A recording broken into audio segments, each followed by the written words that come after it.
So obviously we're both a couple of old-fashioned, that's less of the old. We're obviously seasoned a couple of experts. seasoned luxury fashion experts, albeit that nobody really wants to use the word luxury anymore. But I think that's really important to put out there, because first and foremost, we really are fashion people and love fashion. Yes.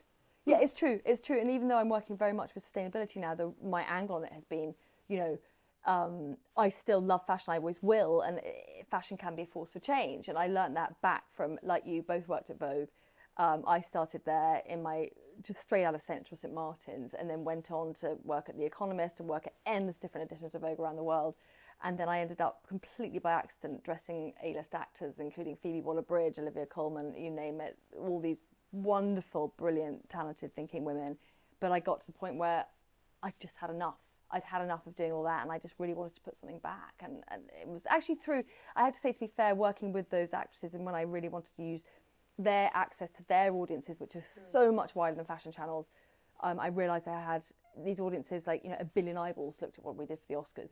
I thought that's platforms and audiences that I can have to leverage as for purpose and for good. It's force for change. It's force for change. I can't just sit there and put these people in these lovely dresses without there being some kind of kickback from it.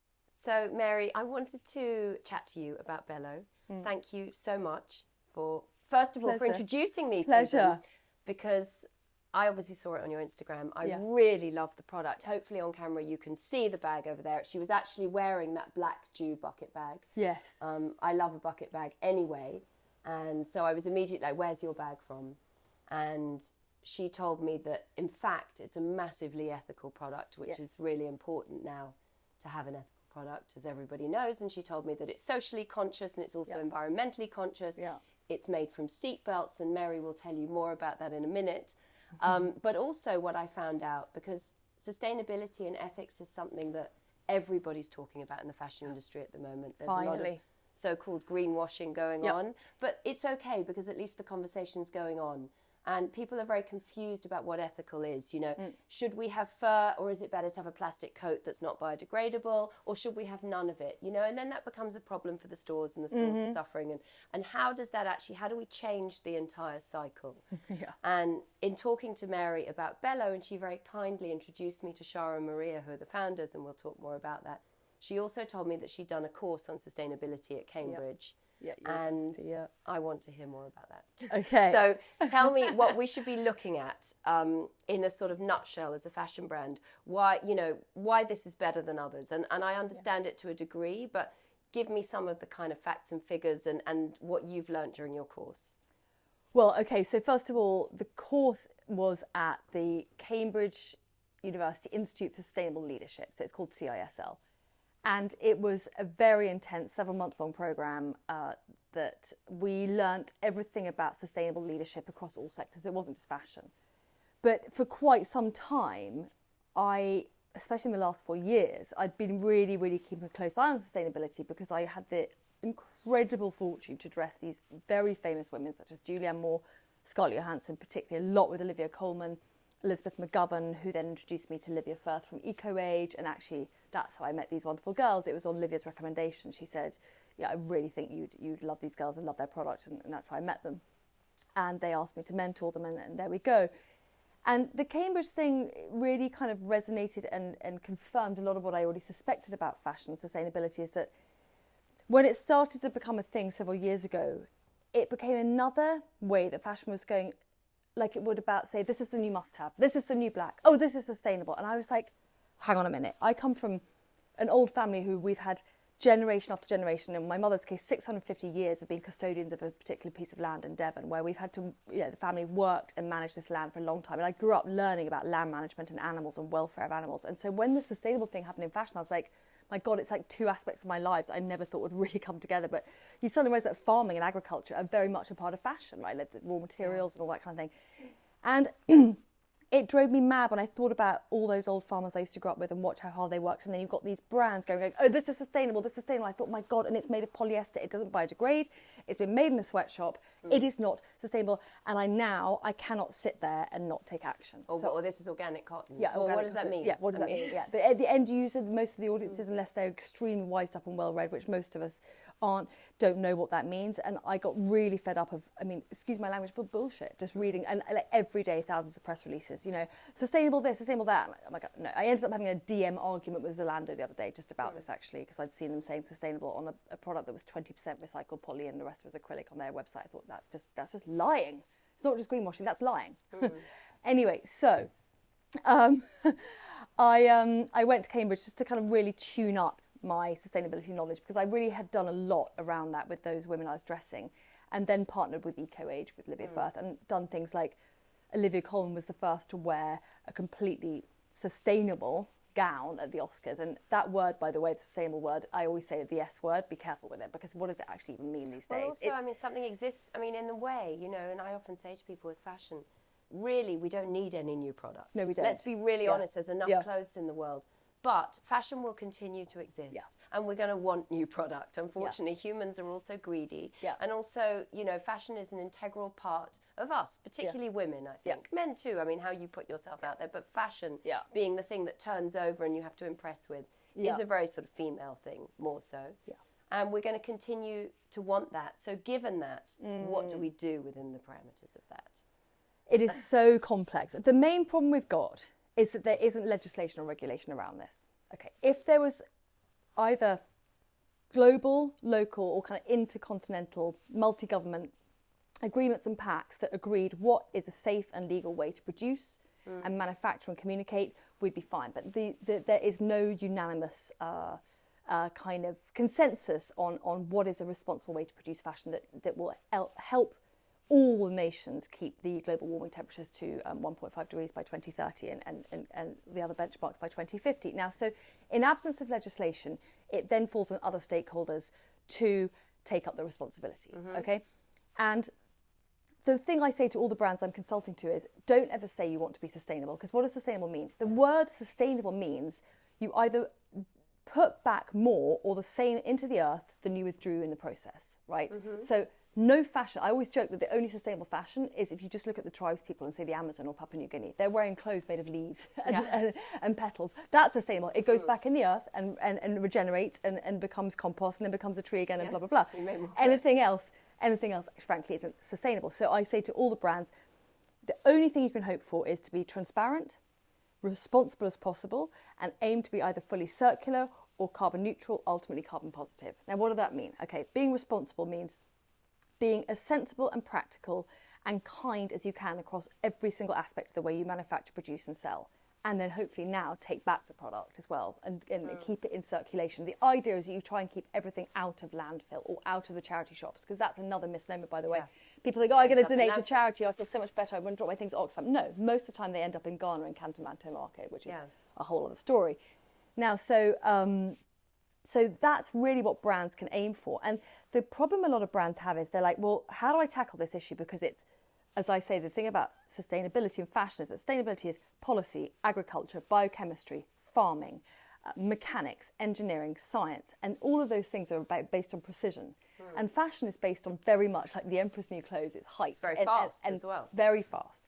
So when you have to look at all of those aspects of the brand, where do you begin?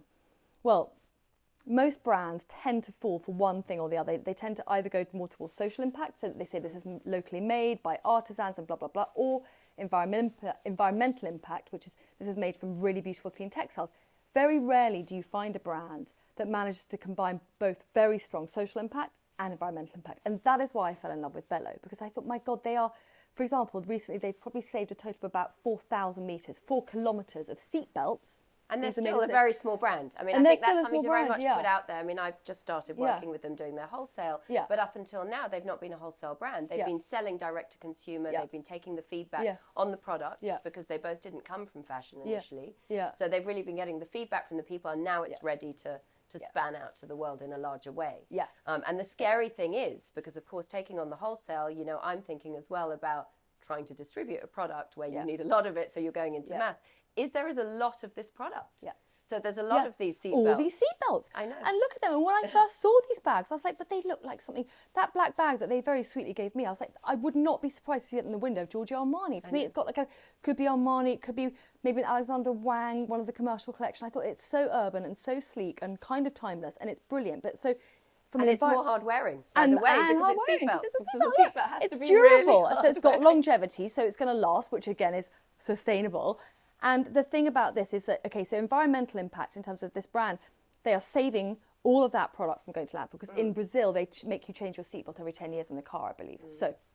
So all those seatbelts otherwise just go straight to landfill. Now they're becoming handbags. That's one thing, that's environmental impact. But in terms of social impact, what I loved about BELO is that they have been targeting, supporting a community in Brazil, which in other circles people refer to them as favelas. I think it's better to call them a community, called Cafezal. They've provided training for 9 psychologists to help with domestic violence and abuse. They've provided 4,000 meals. And they're providing endless, I mean, I could bore you for the rest of the day with the amount of different things they do to help this community. And stopping the people ending up with the drug lords. I mean, Correct. It's basically protecting a lot of women as well, and also empowering them into their own way of being. So, you know, previously it was everything was from donations. Now they're actually, you know, they're creating product, they're creating a lifestyle, and, you know, it's changing the patterns of many, many years.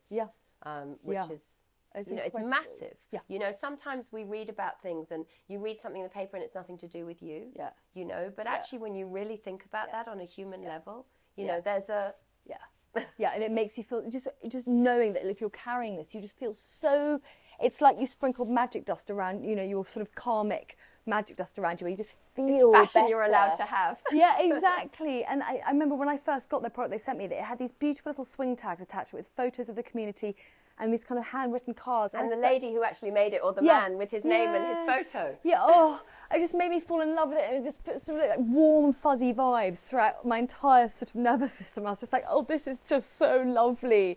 And it made me think, God, you know, that's fashion's future. And then the circularity thing, going back to my Cambridge course, circular economy is something that a lot of people don't understand, and I, of course, don't fully understand it in gross detail, but the idea of circularity is to literally copy Mother Nature, right? So Mother Nature never wastes anything. You look in my garden, those trees grow, the leaves go back down in the soil, just like I was talking about earlier. And that circularity, nothing gets wasted, nothing. It just goes round and round in a loop, right?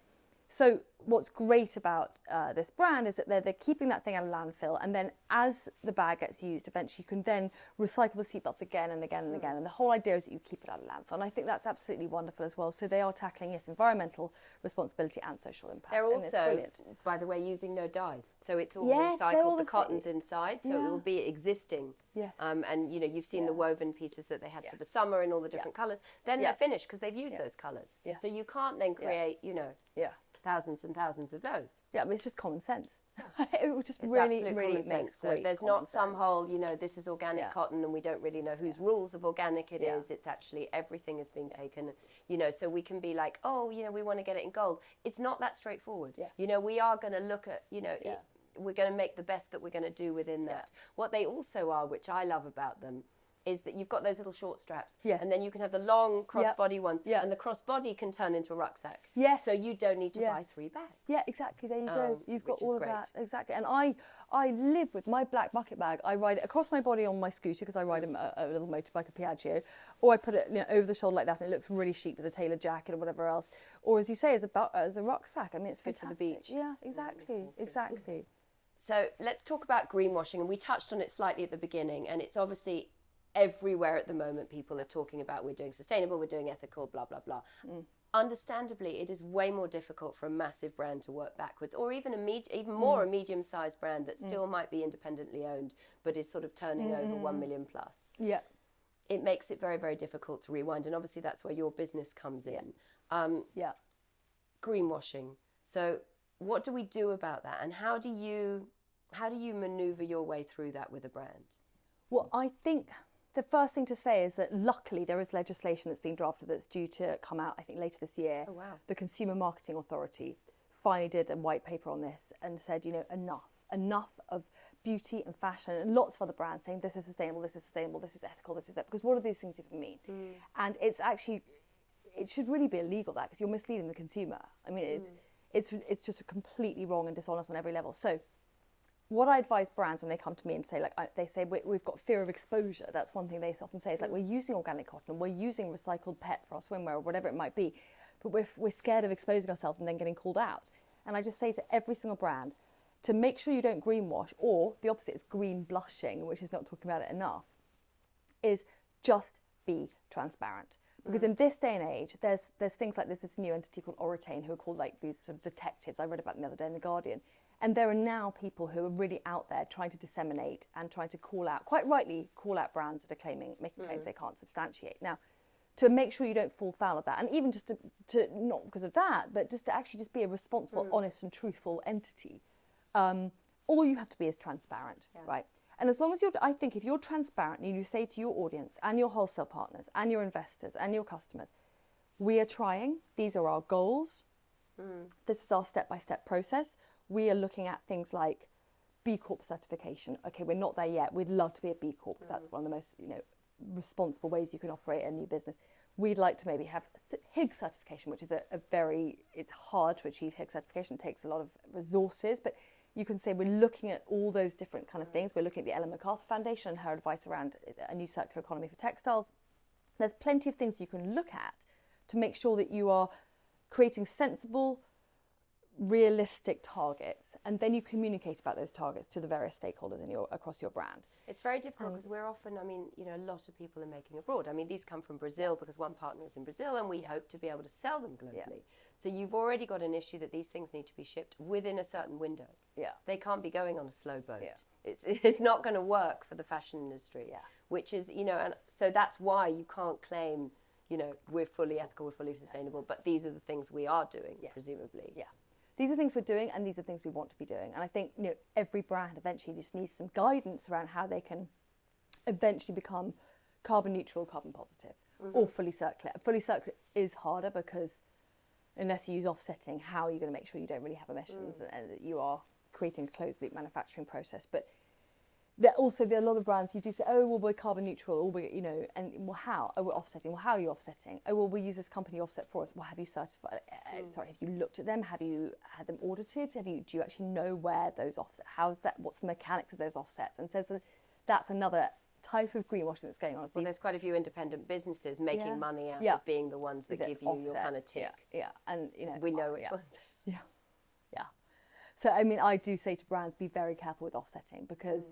It's robbing Peter to pay Paul, etc. Like it's not really viable in the long term. Yes, it's nice to put back to the planet when you're taking from it, which goes back to that definition of what is sustainability. What does sustainable actually mean? It means either putting back the same or more than you took out. But really, can you say, okay, if I planted 1,000 trees in Nicaragua, does that totally counteract the damage I did to the environment by making these shoes or these dresses? It's really hard to quantify. So it's actually better to look at way cleaner materials, producing much closer to home. Producing things you want to keep. That's the other thing. Not overproducing. If you have something like you said to me before we went on camera, jewellery is one of the best things because generally you don't chuck your jewellery. Not a high-priced jewellery. You're not going to chuck it into a landfill. No. Same as a beautiful evening gown. Same as a BELO bag because they're not cheap. Yeah. They can't be. Yeah. You can't. These can't be produced for nothing. Exactly. And actually because they need to be supported. There's no way that we'd be feeding the communities if we were paying nothing for it. Yeah, exactly. It would be weird if we were creating those for £4. Well, if you think about it, if you think about a product, let's say just take a t-shirt from Primark, right? A t-shirt from Primark, people don't think about where their things come from. They think about where their food comes from, not their fashion, right? A t-shirt from Primark, you've got raw materials. They've been grown. They've been cultivated, watered, had pesticides added to them. Someone's done all the labour around growing that cotton in a field, okay? Then it's been harvested, then it's been treated, then it's been spun, then it's been woven into a textile, then the textile's been dyed and finished and treated, and then it's been cut and stitched in one facility, then it's moved on, and then it's been turned into a garment, then it's been shipped. If you think of all those processes are involved, all the labour, how can it be £3? Yeah. That's less than a pret-a-manger coffee. It can't be £3 when you think of the amount of labour and stuff that goes into that one product. So it's nonsense. Don't get me on it. When I think about Boohoo's selling the dresses for £12 made in England, I'm like, it doesn't work. It doesn't work. I think the other thing that I often say to people is to think about sustainability when people are trying to shop more ethically is like, if you just buy beautiful, beautiful quality, it lasts longer. Things like good quality sweaters, they don't pile, they don't fall apart. Beautiful quality lasts. And also, I'm sure you feel the same, right? From every year or every twice a year when I have to try and do a wardrobe cleanse, I always end up being, I've had that for years. No, I can't, it's too nice. I can't. That Miu Miu boot, I can't, I love it too much. Or that Prada overcoat, I can't. The McQueen, no, but it's just too beautiful, too special. If you think about the sentiment you have around the most beautiful, most high quality things you're in your wardrobe, invariably, I wouldn't mind guessing they're the things you never throw away because they're just too nice. Or you give them to somebody you love, or you sell them. So they're going to go into somewhere else where they don't end up on landfill. They stay in circulation. But it's always the things that you've bought in a rush when you're like at the airport and you've realised that you've forgotten to pack a white t-shirt for your holiday or whatever, and you've grabbed something from the Zara or whatever. That's always the first to go. Yeah. In my experience, it's always the rubbish stuff I bought is always the first I get rid of because I just don't have that same love affair with it. Yeah. So for those people who don't really want to hear about too much about environmental stuff and climate change, it's actually just common sense. Yeah. Just buy beautiful things. Be sensible, be thoughtful, be proactive about it. Buy beautiful things, and then you won't want to throw them away, and then we won't end up with this problem eventually. Yeah. So that's that. So buy BELO. Buy BELO.